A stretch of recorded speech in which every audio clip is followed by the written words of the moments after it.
So what's going on, guys? I told you guys a long time ago that I would probably start doing a few Jeeps here and there. Well, Josh over here at Truckmasters gave me a call and said, I have a Jeep that if you really want to get started doing Jeep reviews or any Jeep videos, you have to take a look at this thing because it's pretty badass.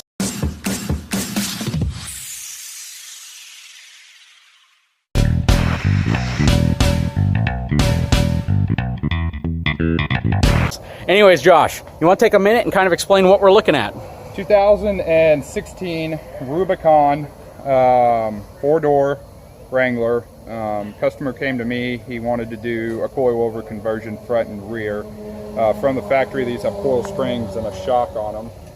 Evo Manufacturing makes a coilover conversion that replaces them with a set of 2.5-inch King coilovers.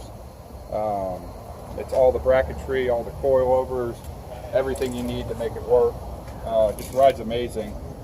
And of course the King signature blue stands out like a sore thumb. The kit, as far as lift goes, it only raises it to about a 4 to a 5-inch lift.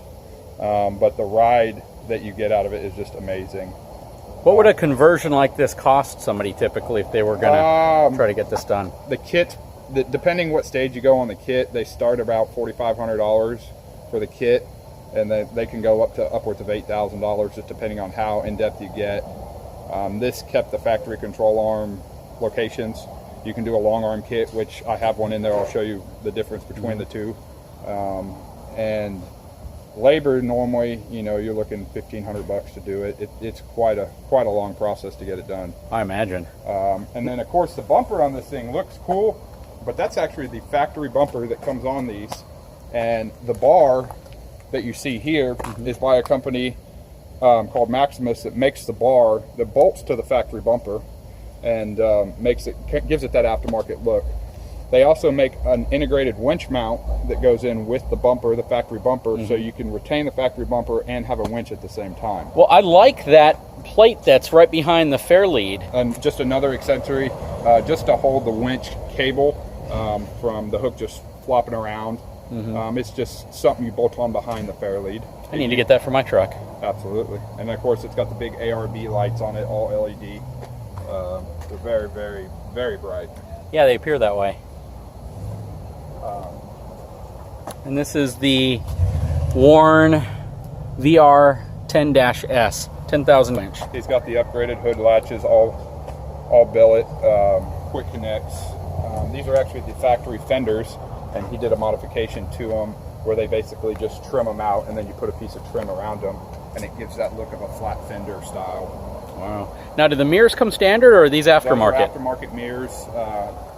There's a couple companies that make them. Oracle makes them. Rigid is going to start making them, or if they have not already.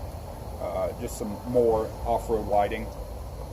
As far as the rear goes, it's a factory rear bumper as well. But that same company also makes a spare tire mount that works with the factory bumper. Okay. Aftermarket taillights, JW speaker taillights. You can see he hasn't finished this fender yet. You can see how the factory fender looks before it's trimmed. Before it's trimmed, and then after it's trimmed. Yeah, that's really cool looking. Yeah, He gives you some great clearance too, especially with larger tires. With all the lights on this thing, he did go ahead and add an S-Pod to it, which makes a world of difference when you have multiple lights and multiple 12-volt accessories on here. It just cleans it up so much.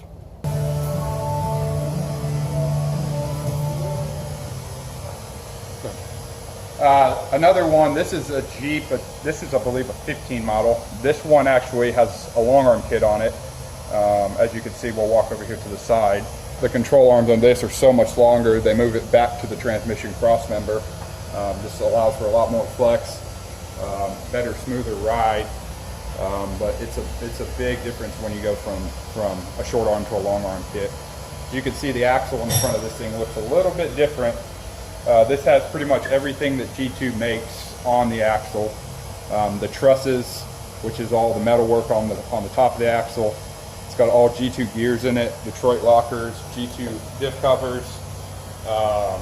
Everything that G2 makes for it is on there. It's got the heavy duty ball joints. It's got the Synergy upgraded steering. That's the drag link right there. And that's the upgraded tie rod ends.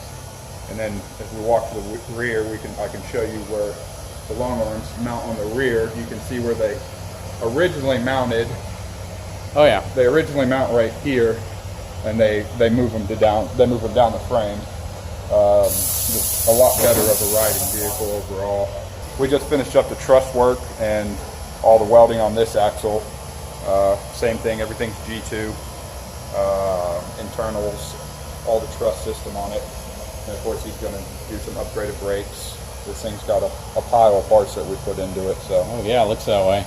I'm sure that really reinforces the whole axle itself. Yeah, keep it from bending, keep it from flexing. I mean, there's only so much you can do until you got to go to bigger axles, and this is about to the point where from here you got to go to a 1-ton axle. So, what do you think? What's the next upgrade? Is it usually a Dana 60 or a Dana 80? It depends. It's a 1-ton. It's going to be your next upgrade, but you can do a Pro Rock 60, or there's some companies out there that you can buy the older 14 bolts out of the older Chevys, and they make all the brackets that bolt on to where you can just use everything Jeep, coils, everything. Pretty impressive, man.